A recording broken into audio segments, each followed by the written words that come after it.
couple years ago, we noticed that people were flooding into Europe on rubber boats, and we heard about a lot of different boats capsizing and going down.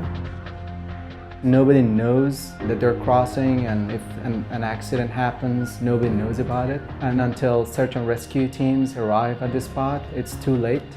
We were already working with drones, and we thought, why can't we use drones to help save lives?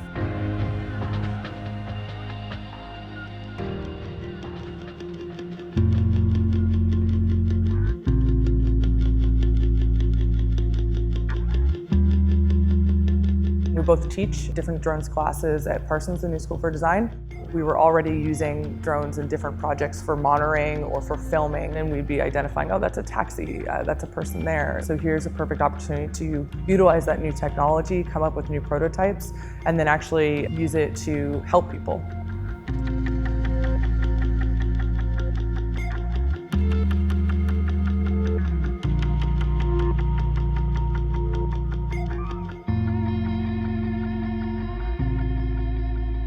You give them the exact GPS coordinates, you give them the live feedback, you tell them how many women, men, and children are on boat, so they know exactly what's waiting for them before they get there.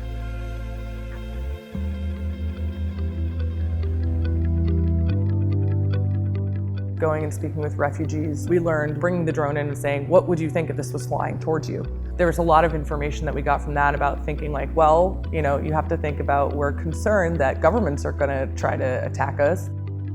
If they're still in Turkish water, they don't want to be seen by no one because they might get deported back to Turkey. But once they cross that line, they want to be seen by someone so they can get to shore in a safe way. It is constantly kind of a search game to figure out how do you not expose people too much so that they can't get there, but how do you also make sure that you're catching them in time of need.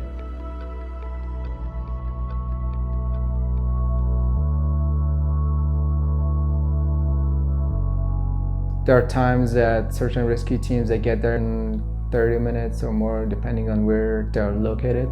There's a gap, there's a big gap.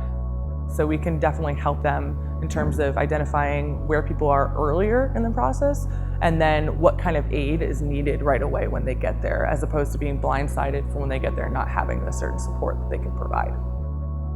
Our goal is to save people's lives because it's 2016 and people are trying to cross the sea with a plastic boat and they die. It doesn't make sense to me.